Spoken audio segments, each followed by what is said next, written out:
전산내계 2급 최신 기출문제 풀이 제49회 이론편 풀어보겠습니다. 문제 1번 기말 결산 분계 중 감가상각비의 계상에 적용되는 전표는 자 우리 기말 수정 분계 중에서 감가상각비에 대한 분계다. 뭐 어떻게 합니까?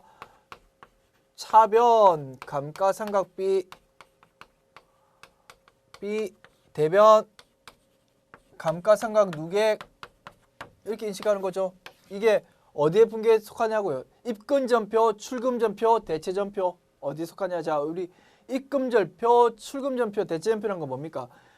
모든 금액, 거래 금액 전체가 다 현금으로 들어온다. 그런 걸 입금전표라고 하고요. 모든 거래 금액 자체가 현금으로 나가는 거다. 출금전표라고 하는 거죠. 이건 어디서 등장한 거다? 우리 그 일반 전표 입력에서 구분 나눠 보면 1번이 뭡니까? 출금이고 2번이 입금이죠. 그거 할 때 등장했죠. 뭐 전표의 종류 설명할 때 등장했던 개념인데요. 저 특이하게 우리 일반 전표 입력할 때 등장했던 전표의 종류와 이 분계, 요 분계가 어디에 해당하는지 그걸 물어보는 문제였습니다. 굳이 따지면 우리 기말 수정 분계 중에서 감가상각비에 대한 분계를 나누냐? 그게 첫 번째. 두 번째 뭐 우리 일반 전표 입력할 때 입금전표, 출금전표, 대체전표라는 개념을 아는지 그걸 두 가지를 한번 같이 물어보고 싶었다라는 겁니다. 조금 특이했는데요. 뭐 어려운 건 아니었다. 그죠? 우리 일반 전표 입력할 때 주로 우리는 입금전표라 하더라도 모두 다 입금 현금으로 들어온다 하더라도 우리는 거기에 개의치 않고 차변, 대변 3번, 4번 써서 대체전표로 만들 수 있었지만 그건 실무의 얘기고 실무편 얘기고 어쨌든 전표 이름을 종류를 구분했을 때 이 분계는 뭐다?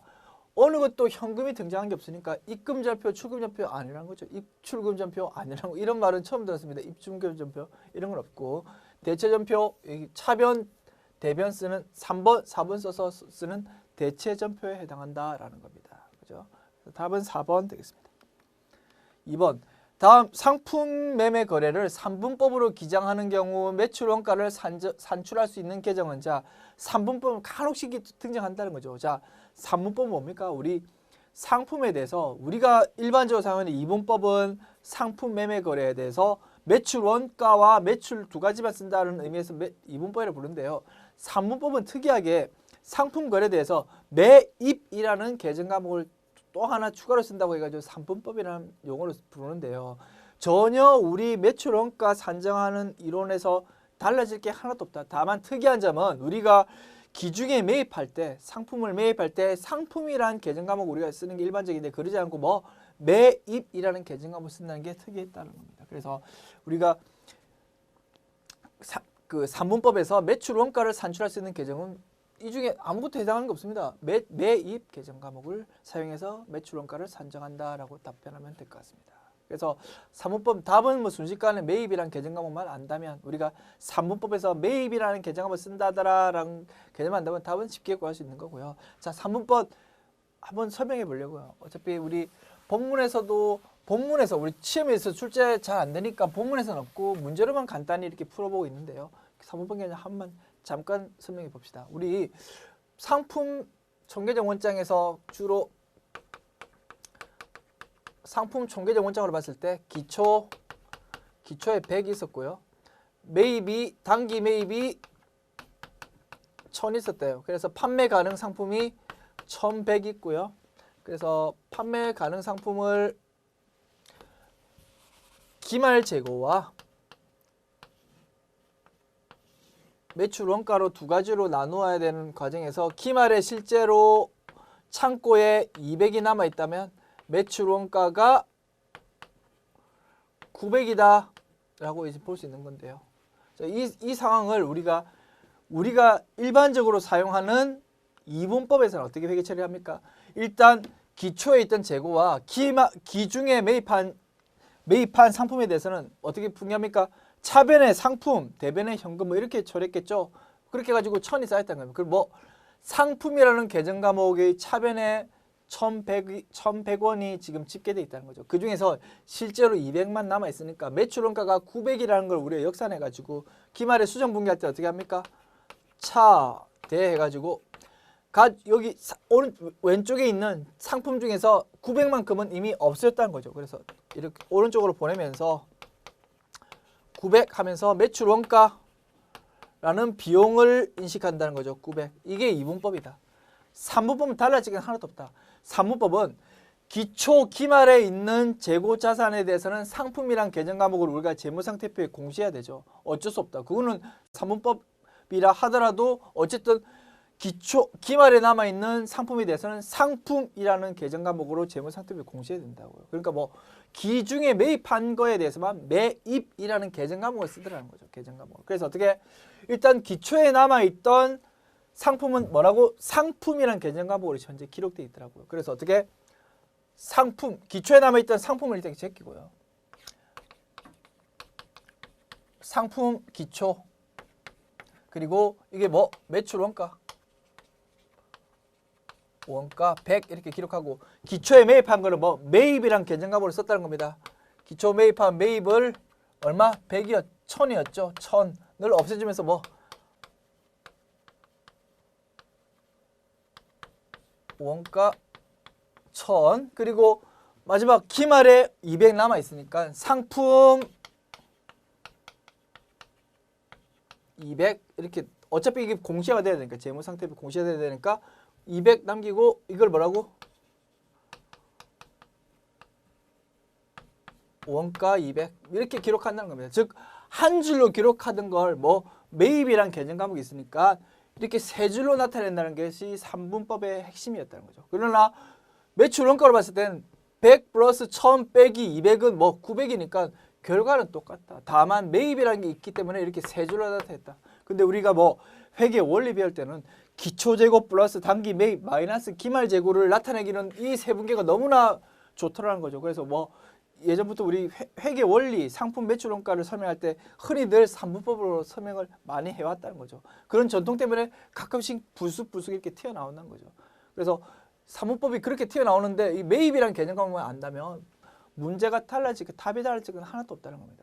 그리고 이 문제처럼 뭐 3분법으로 기장하는 경우 매출 원가를 매입 자체에서 그대로 나타낼 수 있다라고 보는 거는 뭐냐면 자 상품을 매출 원가로 제끼는 이거를 뭐 12월 31일에 하는 게 아니고 1월 1일 자체가 되면 무조건 뭐 우리가 상품 계정 과목에 이렇게 집계하듯이 3분법을 이렇게 하지 않고 무조건 매입이라는 계정 과목을 즉 뭐 기말에 남아있는 상품에 대해서는 상품이라는 계정 과목으로 공시를 하는데 공시하는 거 문제를 떠나서 우리가 공시할 때만 상품으로 할 뿐 우리가 기중에 우리가 회사 내부적으로 사용할 때는 상품 대신 뭐 매입이란 계정 과목을 쓰겠다라는 개념이 있을 수 있다는 겁니다. 즉 이게 뭐 1월 1일 날 아예 올해 1월 1일이 되면 정기 말에 넘어왔던 이 기초 상품을 뭘로 매입으로 바꿔버리겠다는 거죠. 매입으로 돌린다. 즉 뭐 상품을 없애고 이걸 매출원가 말고 매입이라는 거래로 분계를 쳐버린다는 거죠. 그래서 어떻게? 그러면 뭐 이 상품을 말고 매입이란 계정 과목만 쓴다라는 것만 달라질 뿐 3분법이라 하더라도 우리 2분법하고 똑같이 된다는 거죠. 즉 뭐 회사 자체에서는 상품이란 계정 과목 말 대신 뭐 매입이란 계정 과목을 쓰구나라고 이해할 수 있다는 거죠. 그러면 어떻게 됩니까? 우리 기말 분계가 이게 상품이라는 게 등장하지 않고 이게 뭐 매입이라는 게 등장하겠죠. 매입으로 그냥 처리하면 되는 거죠. 즉 그렇다 하더라도 3분법의 핵심은 뭐 세 줄로 나타내는 거니까 이거 결과는 똑같지만 이것만 매입으로 나타내면 결과는 똑같겠지만 주로 이렇게 한 줄로 안 나타내고 세 줄로 전통적으로 나타내더라라는 거죠. 그래서 어떻게 매입을 쓴다는 거일 뿐 어쨌든 세 줄로 나타낸다는 점에서 달라질 뿐 결과는 똑같다는 거죠. 그러면 어떻게 이렇게 만일에 기초에 아예 상품이랑 계정을 매입으로 이렇게 바꾸는 분계를 했다면 이게 뭐 똑같다는 거죠. 이것만 상품이 아니고 매입이다. 그럼 뭐 매입이라는 총계정 원장에 뭐 이 집계되는 금액이 뭐 매출 원가가 집계되더라라는 거죠. 그래서 그런 의미에서는 뭐 3분법으로 기장하는 경우 매출 원가를 산출할 수 있는 계정은 매입 계정이다라고 볼 수도 있다는 겁니다. 어쨌든 이게 1월 1일 날 그 기초에 있던 상품을 없애고 매입이라는 대체 분계를 하느냐 혹은 12월 30일에 남아있는 상품에 대해서도 상품이라는 계정만 쓰지 않고 매입을 일단 썼다가 공시할 때만 살짝 요거를 이름을 바꿔가지고 공시한다. 그럴 경우에는 이게 무조건 매입으로 쓰일 수도 있다는 겁니다. 그죠? 그거는 중요한 포인트가 아니고 어쨌든 뭐 3분법 포인트는 매입이라는 계정만 쓰다 보니까 이렇게 세 줄로 결산 분계가 이루어지더라라고 하는 게 조금 중요한 차이였다라는 거죠. 그죠? 합하면 결과값이 똑같았고 조금 긴 시간 할애해서 산문법 설명을 드렸습니다. 자꾸 등장하니까 한번 설명을 드려야 될 것 같아서요. 자, 설명을 드려봤습니다. 3번 다음 중 빈칸에 들어갈 가와 나의 내용으로 옳은 것은 자 뭘까요? 특정 계정의 금액을 다른 걸 자 우리 회계의 순환 과정에서 등장하는 용어에 대해서 알고 있는지 자주 등장합니다. 뭐 전기가 뭔지, 총계정 원장이 뭔지, 분계가 뭔지, 분계장이 뭔지, 시산표가 뭔지 이런 거를 물어보는 문제가 종종 등장한다는 겁니다. 봅시다. 특정 계정 금액을 다른 계정으로 옮기는 것 이런 건 잘 출제 안 되는데 특이하네요. 자, 계정 금액을 이름 같은 자산을 자산 계정을 다른 자산 계정으로 이름을 바꾸는 걸 뭐라고 한다고요? 그런 걸 대체 분계라고 합니다. 자, 예를 들어 쉬운 말이 너무 막연하나요? 자, 우리가 현금이 100만 원 있습니다. 회사에 현금이란 자산이 있는데 그게 그냥 들고 오기 아깝다는 거죠. 그래서 어떻게 이자 한 푼이라도 얻고 싶다. 그럼 뭐 은행에 예금으로 넣는 거죠. 은행 예금으로. 그럼 어떻게 분계됩니까? 현금이란 자산을 없애주고 그리고 뭐 보통예금이라는 자산으로 이름을 바꾸치게 하는 거죠. 즉 뭐 시산표로 따져봤을 때는 아무런 변동이 없어요. 자산인데 현금으로 있던 게 뭐 이름이 뭐 보통예금으로 이름만 바뀐다라고 우리 볼 수 있겠죠. 이런 걸 뭐라고 한다고요? 대체라고 한다라는 거죠. 대체라고 한다. 특정 계정 금액을 다른 계정으로 옮기는 것을 대체라고 한다. 대체 분계라고도 하고요. 분계장이 기장된 분계 기입을 해당 계정 원장이 옮겨 적는 걸 뭐라고 합니까? 이건 너무 유명한 단어 전기라고 하죠.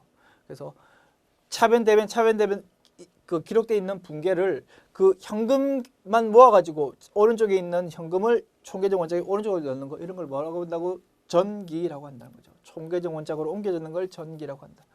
가는 대체, 이는 전기. 답은 2번 되겠다라는 겁니다. 그렇죠? 2월은 뭡니까? 2월. 올해 거를 내년 기초로 옮기는 걸 2월이라고 하죠. 우리 자산 부채 자본 계정은 우리 현금이 12월 31일 현재 10만 원 있다. 그럼 내년 1월 1일 되면 없어져 버리나요? 아니죠. 그대로 10만 원이 내년 1월 1일부터 이제 다시 출발한다는 거죠. 장부가. 그런 걸 뭐라고 한다고? 2월이라는 거죠. 그러니까 손익 계정은 올해의 매출이 100만 원이다. 그러면 내년 1월 1일 어떻게 다시 0부터 출발하지 않습니까? 손익 계정은 2월이 없고 자산 부채 자본 재무상태표 계정은 2월이 있다. 뭐 이렇게 볼 수도 있겠고요. 자, 그렇게 되고 기장은 뭐 장부에 차변대변 기록하는 거 그런 거를 기장이라고 하겠죠. 기장. 장부에 기록한다. 기록할다 할 때 기자고 장부에 기록하는 거 거래를 기록하는 게 기장이 되겠다라는 거죠. 그죠? 자, 3번 됐고 4번 다음 자료로 당기 외상 매출금 발생액을 구하면 얼마인가? 다음 자료로 당기 외상 매출금 발생액을 구하면 자 우리 외상 매출금에 대한 회계 처리 어떻게 하는지 물어보고 싶었다는 거죠. 당좌 자산 중에서 외상 매출금이 매우 중요한 부분을 차지하지 않습니까? 그래서 그거에 대한 회계 처리를 묻고 싶었다는 겁니다. 이런 문제 나오면 무조건 뭘로 하라고요? 총 계정 원장을 풀기 제일 쉬울 것 같다는 거죠. 외상 매출금 그리고 대손도 등장했으니까 대손 충당금에 대한 회계 처리도 너 이해하고 있느냐 그것도 묻고 싶었다는 거죠. 자, 외상 매출금은 뭡니까? 자산이라는 겁니다. 우리가 외상으로 팔았죠. 남한테 받을 돈이니까 자산이죠. 우리 자산은 뭐 오른쪽 왼쪽 중에 뭐 왼쪽이 내 자리라는 거죠. 왼쪽이 내 자리 기초가 여기 온다는 거죠. 기초 외상 매출금 230만 원. 자, 그리고 자산이니까 왼쪽 오른쪽 중에 뭐가 더 크겠습니까? 왼쪽이 더 크겠죠. 그래서 오른쪽이 좀 작겠죠. 그래서 뭐 남은 잔액을 차변되면 똑같이 해가지고 정리해서 이월시켜서 다음 연도로 옮길 때는 뭐 기말이 이쪽이 오겠죠. 기말 외상 매출금은 얼마라고요? 기말 외상 매출금은 기말 대손 충당금이 역으로 지금 제시되어 있다는 겁니다. 자, 기말 외상 매출금은 뭔고 하니 봅시다. 기말 대손 충당금은 11,000원이래. 11,000원인데 대손율이 뭐 1%래. 기말 외상 매출금의 1% 설정한 것이 곱하기 1%한 게 뭐라고요? 11,000원이래. 11,000원. 그럼 뭐 11,000원 나누기 1% 하면 이게 나오겠지. 그러니까 11,000원 곱하기 100 하면 나온단 말이죠. 곱하기 100 하면 11,000원 곱하기 100 하면 뭐 110만 원. 그죠? 110만 원 곱하기 1%가 11,000원이니까 역으로 생각하면 기말 외상 매출금은 110만 원을 썼다라고 볼 수 있다는 거죠. 됐죠? 그리고 자, 이쪽에 뭐 오고 이쪽에 뭐가 온다. 이게 이쪽에 있는 게 뭐겠습니까? 외상 매출금이 차변에 온다. 이게 뭐라고? 분계로 따지면 뭐 차변의 외상 매출금 외상으로 판다. 그럼 대변에 뭐가 올까요? 매출이 오겠지 뭐. 상품 매출이 오겠지 뭐. 상품을 외상으로 팔면 이쪽이 오겠지. 그래서 외상 매출 이렇게 기록하면 되겠지 뭐. 또는 상대편 계정 가보기 뭐 매출 적어주면 또 그게 더 좋을 수도 있겠고요. 어쨌든 우리가 알아볼 수만 있으면 된다는 거죠. 이건 내용은. 외상 매출한 게 이쪽에 오겠고. 이거는 뭐 외상 매출금이 왼쪽으로 온다. 즉 뭐 외상 매출금이 왼쪽으로 오고 차변에 뭐가 있습니까? 돈이 들어오겠지. 우리가 외상으로 판 거에 대해서 외상금이 없어지면서 뭐 돈 현금이나 보통 예금 같은 게 들어오겠지 뭐. 그죠? 이런 분기가 뭐 회수라고 보면 되겠다. 그죠? 회수라고 우리 기록하면 되겠다는 거죠. 봅시다. 외상 매출금 회수액이 얼마라고요? 290만 원이래. 그죠? 그러면 외상 매출 단기의 외상 매출 요 구해라는 거죠. 요거 구해라. 오른쪽 왼쪽 똑같아야 된다며. 그럼 어떻게 요거 오른쪽 합하기 뭐 290하고 110하고 합하면 얼마? 400이니까 이쪽은 뭐 요게 170대가 되겠네. 외상 매출은 170이다 라고 볼 수 있겠다. 답은 3번 되겠습니다. 됐죠? 자, 문제 5번. 다음 중 회계 처리하는 경우 분계상 차변의 비용이 발생하는 경우가 아닌 것은 자 수익 비용에 등장하는 여러 가지 비용 계정들 이해하고 있는지 그거 묻고 싶었다는 겁니다. 그리고 자산도 왼쪽에 오죠. 자산하고 비용하고 구분할 수 있는지 그걸 묻고 싶었다라는 겁니다. 봅시다. 기억. 특허권을 200만 원에 현금 매입하고 등록 비용 10만 원 현금 지급. 뭐 특허권이 뭡니까? 눈에 보이지 않는 권리라는 겁니다. 우리가 배타적으로 소유하고 있는 눈에 보이지 않는 권리. 뭡니까? 무형자산이라는 겁니다. 우리 영업에 사용할 목적으로 보유하고 있지만 눈에는 대신 안 보이는 것이다. 그럼 뭐 무형자산. 비용이 아니고 무형자산인 특허권. 왜? 특허권은 올해 당장 쓰고 없어지는 게 아니고 미래 경제적 효익이 생긴 동안 몇 년간 계속 유효하다는 거죠. 그래서 뭐 자산이라는 겁니다. 특허권. 그리고 부대 비용 10만 원도 뭐 비용이 아니고 자산의 취득원가에 합산하자는 거죠. 특허권이라는 210만 원 이렇게 인식한다는 거죠. 대변에 현금 210만 원 이렇게 지급하면 되고. 니은 구예정 시기에 급여 100만 원 급여 날 지급하지 못했다. 뭐 급여라는 비용이 등장했네요. 그죠? 차 급여 100만 원 판매 관리비에 해당하는 급여 100만 원. 아, 급여 맞죠? 급여 100만 원. 대변에 뭐 현금으로 지급했다라는 거죠. 디귿 차변에 독고진의 결혼 축가금 자 뭐 현금으로 지급한 게 아니고 뭐 급여 날 지급하지 못했으니까 뭐 미지급금이라고 표현하면 되겠네요. 미지급금. 그리고 차변에 우리 직원의 결혼 축가금 뭐 복리후생비라는 거죠. 거래처의 결혼 축가금 접대비라는 거죠. 어쨌든 비용입니다. 복리후생비 비 5만 원. 그리고 대변에 현금 이렇게 지급하고. 리얼 상품 운반용 차량을 구입하면서 취득세 10만 원을 현금 납부했다. 뭐 차량을 구입하기 위한 취득세 부대 비용이니까 비용이 아니고 취득 원가에 계산하자는 거죠. 차변에 차량 운반구라는 자산 10만 원. 그리고 대변에 현금 이렇게 기록했다는 거죠. 자, 뭘 물었습니까? 차변에 비용이 발생하는 경우가 아닌 것. 차변에 온 게 비용이 아닌 것. 이거 비용인가요? 비용이다. 이 두 개는 확실히 아니니까 뭐 이건 무형자산이고 이거는 뭐 유형자산이고 하니까 답은 기억 리얼이 되겠다라는 거죠. 그죠? 답은 4번.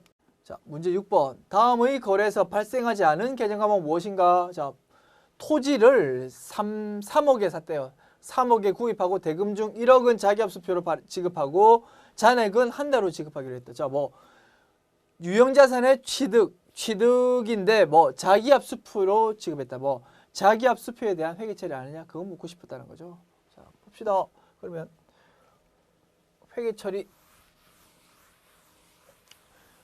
토지가 뭡니까? 유형 자산이죠. 유형 자산. 그래서 토지라는 유형 자산을 3억 원. 그리고 대변에 내가 가지고 있는 자기합수표는 뭐 통화 대용 증권이에요. 언제든지 현금을 바꿀 수 있는 뭐 내가 가지고 있는 자기합수표를 줬다. 뭐 현금을 줬다라고 표현하면 되겠죠. 현금 1억 원 주고 나머지는 뭐 나중에 줄게. 미지급금 2억 원. 이렇게 기록하면 되겠다는 거죠. 자, 여기서 발생하지 않은 계정 과목. 자, 미수금 있나요? 미수금이 없네. 1번이 답이네.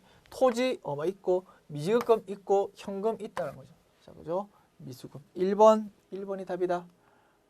됐죠? 자, 7번. 다음 중 재고자산의 취득원가를 구성한 항목은 자, 우리 상품의 취득에 대한 회계 처리 배웠죠. 거기서 출제됐습니다. 그때 뭐 매입 할인, 매입 애누리, 매입 환출 개념 배웠죠. 그거는 뭐 상품의 취득원가에서 차감하자는 거죠. 뭐 1억짜리 상품을 샀다. 근데 매입 할인이 있거나 매입 애누리, 매입 환출이 있다. 그럼 뭐 5만 원, 10만 원, 15만 원 이렇게 깎아준다는 거죠. 그럼 뭐 상품 1억 원이 아니고 어떻게 1억 원에서 5만 원, 10만 원, 15만 원 이렇게 뺀 금액이 상품의 취득원가가 되겠다는 겁니다. 그죠? 그래서 요 세 가지는 차감하는 거고 매입 운임은 아니란 거죠. 매입 운임이 들었다 하더라도 매입 운임은 뭐 취득원가에 포함한다는 겁니다. 우리 취득 부대 비용으로 보는 거죠. 그래서 우리가 물건을 사는데 택배비 그런 걸 우리가 냈다. 우리 사는 사람이 냈다. 그러면 뭐 그 비용으로 처리하지 않고 뭐 취득 원가에 포함시키자라는 겁니다. 그래서 1번이 되겠다. 즉 뭐 상품의 취득에 관한 회계 처리에서 취득에 관한 회계 처리를 아는지 그걸 물어보는 문제였다라는 겁니다. 됐죠? 8번. 다음은 손익계산서 일부이다. 빈칸에 들어갈 가나 다의 내용으로 옳은 것은 자 봅시다. 뭡니까? 우리 매출 원가 산정할 수 있는지 산정할 줄 아는지 그리고 손익계산서의 구성 항목 아는지 그걸 물어봤다는 겁니다. 봅시다. 기초상품 이게 전기고 이게 단기네요. 봅시다. 전기 매출액에서 매출 원가를 구해서 빼면은 매출 총이익이 나오겠죠. 구해봅시다. 기초상품 재고액 플러스 94,000 단기 총매입액 마이너스 이걸 마이너스 이렇게 표시하면 되겠네요. 계산해보면 12,000원 플러스 12,000원 플러스 94,000원 플러스 마이너스 15,000원은 91,000원 되겠다. 91,000원 91,000원 11만원에서 91,000원 빼면 얼마입니까? 19,000원이 매출 총이익이 된다.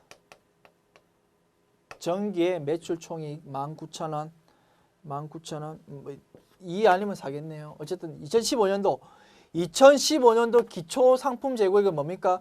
전년도의 기말 상품 재고액이 이리 가겠죠. 그럼 어떻게? 15,000원 되겠다는 거죠. 15,000원. 단기 매입액을 구해보자는 거죠. 15,000원 플러스 다 마이너스 16,000원 이게 매출 원가가 되겠죠. 자, 12만 원에서 뭘 빼야지 2만 원 나옵니까? 그럼 매출 원가는 10만 원, 결론은 10만 원 나오는데 15,000원 플러스 X 마이너스 16,000이 10만 원이래. 그럼 뭐 역산해서 구하면 되지. 16,000 이쪽으로 보내면 플러스 되겠지. 11만 6천원 15,000원에서 뭘 더하면 11만 6천원 될까요? 11만 6천원에서 15,000원을 빼면은 101000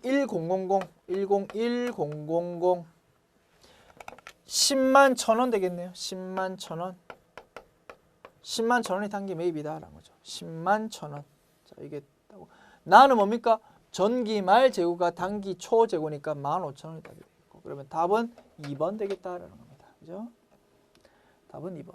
8번. 다음 자료에 의하여 매출 총이익을 계산하면 얼마인가? 또 마찬가지 이것도 뭐 우리 매출 손익계산서의 구성 항목을 물어보는 것이고 그리고 매입 운임 뭐 이런 거 이자 비용 이런 거는 어떻게 이자 비용은 영업의 비용에 해당하고 매입 운임은 어떻게 상품의 매입액에 포함시키다는 거죠. 매입 운임은 그리고 그런 거 처리를 할 줄 아는지 물어봤다는 겁니다. 그죠? 그래서 상품 매입에 대한 회계 처리도 물어보고 손익계산서 구성 항목에 대해서도 물어보고 싶었다는 거죠. 자, 답해 봅시다.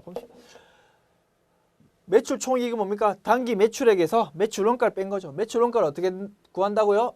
기초 상품 재고의 기초 이제 여기서 바로 쓸까요? 70만 원 플러스 80만 원 플러스 5만 원도 단기 매입액에 포함시키는 거죠. 취득 원가에 포함하는 거니까. 그리고 기말 상품 재고액은 마이너스 하면 된다. 그리고 이자 비용은 영업의 비용이니까 고려하지 마라. 그러면 이거 15만 원이죠. 70만 원, 80만 원 따면 150만 원 내서 100만 원 빼면 50만 원. 그리고 5만 원 따면 55만 원 되겠네요. 55만 원이 매출 원가라는 거죠. 매출액은 얼마? 500만 원. 오, 너무 뻥튀기다, 그죠? 엄청 많이 남겨먹는 회사네. 어쨌든 매출 총이익은 뭐 500만 원 빼기 55만 원인 얼마입니까?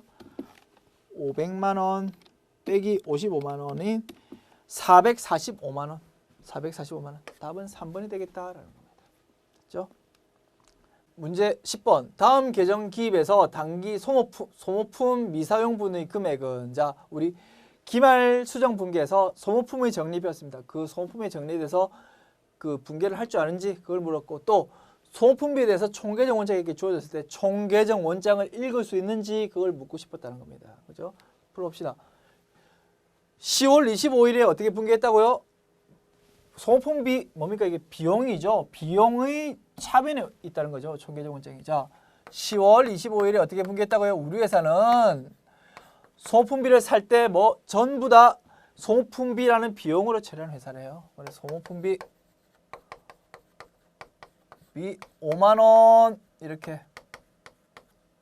비용을 인식했고 대신 대변에 현금 상대방 계정 과목인 현금을 저기 적어줬으니까 현금 대변에 5만 원 이렇게 처리했대요. 근데 12월 31일에 보니까 결산할 때 보니까 전부 다 5만 원 처리했는데 아직 탕비실에 얼마만큼? 2만 원만큼 소모품이 아직 남아있다는 거지. 그러니까 뭐 5만 원치 비용 처리했는데 아직 2만 원치 남아있으니까 3만 원만큼만 비용 처리하고 싶다는 거죠. 그래서 어떻게 2만 원만큼을 줄여주자는 거죠. 대변으로 소모품비라는 비용을 2만 원 줄여주고 어떻게 차변에는 당좌 자산에 해당하는 소모품이란 자산으로 인식하자는 거죠. 미사용분만큼. 뭐 답은 뭡니까? 단기 소모품 미사용분이 얼마입니까? 2만 원인 거죠. 답은 쉽게 구할 수 있다. 답은 2번이라는 거죠. 답은 2번. 자, 나머지 요 손익이라는 거 한 번 더 보면 뭐 자, 우리 시산표를 배웠습니다. 시산표에서 우리 소모품이란 뭡니까? 비용이니까 왼쪽에 잔액이 남을 거라고. 근데 왼쪽에 남아 있는 여러 가지 부채들에 대해서 우리가 하고 싶은 결산 정리는 뭐 왼쪽 오른쪽을 전부 통합해가지고 왼쪽 오른쪽이 큰지 비교해서 그 차이 나는 부분을 자본금으로 보내고 싶다는 게 장부 마감이었죠. 그래서 어떻게 손익이라는 임시 계정을 사용해가지고 왼쪽에 남아있는 소모품비라는 계정을 없애버리고 이름을 뭘로? 손익이라는 임시 계정으로 이름을 바꾸치기 하고 싶다는 거죠. 요 분계는 뭡니까? 굳이 분계로 따지면 뭐 12월 31일 결산 분계에서 뭐 차변에 뭐 손익 계정 과목 손익이라는 계정 과목으로 3만 원을 이름을 바꾸치겠다는 거죠. 왜? 왼쪽에 남아있는 소모품비라는 3만 원을 없애버리면서 B라는 비용을 없애버리면서 손익이라는 걸로 이름을 바꾸치게 하는 분계다. 그거를 이렇게 총계정 원장에 나타내면 이렇게 되는 거죠. 그래서 뭐 왼쪽 오른쪽이 똑같아져 버려가지고 즉 그림으로 나타내면 반드시 소모품비는 비용이니까 왼쪽 오른쪽 중에서 왼쪽이 반드시 크게 돼 있다고. 얼마만큼 크다고? 3만 원만큼 크다고. 근데 뭐 이거를 마감할 때는 이걸 없애버려야 되니까 왜? 내년까지 넘어가는 2월 분계가 아니고 손익 그 단기 순이익을 구한 후에 자본금으로 대체시켜버리면 되니까 그 임무는 끝나니까 그럼으로 인해서 왼쪽에 있는 거를 지금 없애버리고자 하는 게 분계가 이거라는 거죠. 그래서 그렇게 이해하면 되겠다는 거죠. 됐습니다. 자, 11번. 다음은 유형자산의 감가상각 방법을 나타낸다. A, B에 해당하는 것은 자 뭡니까? 우리가 정액법, 정유법, 감가상각 방법 두 가지 배웠는데요. 그 두 가지에 대한 정의를 아는지 물어봤다는 겁니다. 우리 뭐 책에 있는 내용 그대로 나왔으니까 바로 답할 수 있겠다, 그죠? 정액법은 뭡니까? 취득 원가에서 잔존 가치를 빼서 내용 연수 나눈 거죠. 1번은 A는 잔존가액이 답이고 정유법은 뭡니까? 취득 원가에서 뭐 감가상각 누계액, 전기까지의 감가상각 누계를 빼서 일정한 율을 곱해서 구하는 게 정리법이다. 즉 뭐 B는 강구사가 누구예요? 답은 1번이 되겠다라는 겁니다. 됐죠? 문제 12번. 다음 빈칸에 들어갈 금액을 바르게 나열한 것은 자 뭡니까? 자산은 부채 플러스 자본이다. 즉 뭐 재무상태표 등식에서 출제됐네요. 재무상태표에서 왼쪽에 있는 자산은 오른쪽에 있는 부채 플러스 자본이다. 그거 이용해서 답변할 수 있다는 겁니다. 봅시다. 자산은 부채 플러스 자본. 부채 플러스 자본은 뭡니까? 100만 원 되겠네요. 1번에 A에 100만 원. 그리고 자산은 90만 원은 36만 원 플러스 얼마? B. B는 얼마? 54만 원 되겠다. 그죠? 54만 원. 그렇게 되겠다. A는 100만 원, B는 54만 원. 2번이 답이 되겠다라는 겁니다. 그죠? 13번. 결산 후 당기 순이익이 500만 원으로 산출되었으나 다음 사항이 누락된 경우 수정 후 당기 순이익이 얼마인가? 너무나 단골 손해입니다. 단골 메뉴다. 그죠? 기말 수정 분계에서 첫 번째 항목에 있는 수익 비용 이연 발생해서 출제됐다. 이런 항목들이 누락됐을 때 당기 순이익에 미치는 영향을 아느냐라는 거죠. 여러 가지 방법이 있지만 자, 시산표 관계에서 한번 정리해 보려고요. 자, 뭐 시산표에서 자산 부채, 자본, 수익, 비용에서 합계, 좌우 합계는 똑같아야 된다는 거죠. 좌우 합계는 똑같아야 되는 상황에서 어떻게 보험료 선급분은 뭡니까? 미리 선급한 보험료, 선급 비용. 선급 비용은 뭐다? 선급 비용은 자산이라는 거죠. 자산. 그리고 선수 임대료를 미리 받았다고. 선수 수익은 뭐라고? 비용, 부채라고. 부채. 그리고 이자 미지급분. 지급해야 될 미지급 이자 비용. 미지급 비용 뭐 부채라는 거죠.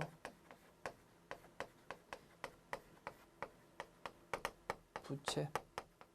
자, 이게 자산 부채에 미치는 영향. 당기 손익에 미치는 영향. 자산이면 플러스고 부채면 마이너스다. 이렇게 결론 내릴 수 있겠죠. 뭐 어떻게 자산이 늘어나야 된대. 자산이 늘어야 된다. 그럼 어떻게? 지금 부채 자본은 픽스되어 있는 상태에서 자산이 늘어나야 되면 뭐 수익이 늘어나거나 또는 뭐 비용이 그만큼 줄어들거나 둘 중에 하나죠. 그럼 어떻게? 손익으로 영향을 따지면 플러스가 된다는 거죠. 이 부채가 늘어나야 된대요. 그럼 어떻게? 비용이 이만큼 늘어나든가 아니면 뭐 수익이 지금 줄어든가 둘 중에 하나라는 거죠. 그럼 어떻게? 마이너스 영향이라는 거죠. 이렇게 하기 더 빠를 수 있겠다. 그죠? 그래서 플러스 80만 원, 마이너스 50만 원, 마이너스 50만 원 뭐 그러면 마이너스 20만 원 되는 거네요. 결국 효과가 500만 원에서 마이너스 20만 원이니까 수정 후 당기 순이익은 얼마라고요? 480만 원 되겠네요. 답은 4번 되겠다라는 겁니다. 됐죠? 14번. 다음 가로 안에 들어갈 손익계산서 구성 항목은 무엇인가? 괄호는 제품, 상품, 용역 등의 판매 활동과 기업의 관리 활동에서 발생하는 비용으로서 매출 원가에 속하지 않은 모든 영업 비용을 포함한다. 자, 우리 손익계산서 구성 항목에 대해서 알고 있느냐 묻고 싶었다는 겁니다. 자, 손익계산서 구성 항목에서 매출 빼기 매출 원가가 매출 총이익이고 매출 총이익에서 판매 관리비 뺀 게 영업이익이었다는 겁니다. 즉 뭐 영업에 관한 비용은 둘 중에 하나다. 뭐 매출 원가 아니면 판매 관리비란 거죠. 판매비와 관리비. 매출 원가에 속하지 않은 모든 영업 비용은 뭐라고? 판매비와 관리비. 됐죠? 판매비와 관리비라는 거죠. 그래서 판매비와 관리비에 속하는 구성 항목은 자, 판매비와 관리비 바로 나오니까 답은 3번 쓰면 되겠다는 거죠. 됐죠? 3번. 자, 15번.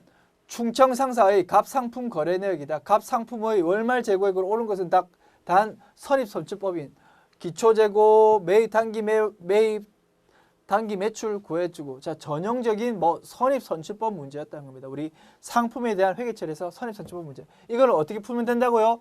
상품에 대한 총계정 원장으로 풀면 된다.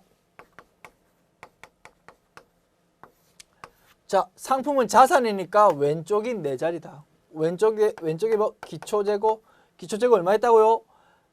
5개 곱하기 5,000원이었대. 자, 이걸 조금 그림을 다시 그릴까요? 자, 상품에 대한 회계처리 조금 칸이 많을 것 같아서 상품 5개 기초 네 자리가 왼쪽이고 기초가 5개 곱하기 5,000원이었대. 그리고 당월 매입은 뭐 8개 매입이 8개였대. 곱하기 6,000원. 자, 그리고 판매 가능 상품 몇 개입니까? 토탈 13개 곱하기 뭐 금액 얼마였겠지? 금액이 얼마 나오겠죠, 그죠? 13개였다는 거죠. 어쨌든 13개에 대해서 기말에 몇 개 남아 있고 매출 원가로 이번에 팔린 게 얼마인가 나누는 게 우리 관건이었다는 거죠. 근데 뭐 선입선출법으로 한대요. 그럼 뭐 먼저 들어온 게 먼저 팔렸으니까 지금 현재 기말이 몇 개 남아 있습니까? 10개가 지금 팔렸대요. 10개가 팔렸으면 몇 개 남아 있다고요? 3개 남아 있다고. 3개 남아 있다고. 그럼 뭐 3개가 남아 있는데 단가가 지금 서로 다르다는 거죠. 근데 선입선출법은 뭐 먼저 들어온 게 먼저 팔렸으니까 기말에 남아 있는 3개는 뭐 나중에 들어온 요 8개 중에 3개가 있다는 거죠. 얼마? 6,000원 있다는 겁니다. 그럼 뭐 3, 6, 18, 18,000원 답이 되겠다는 거죠. 4번이 답이다. 그래서 일일이 금액 안 구해도 바로 단가로 바로 이것만 구할 수 있다는 겁니다. 이 합산 안 하고도. 그죠? 됐습니다. 자, 이상 마치겠습니다. 수고하셨습니다.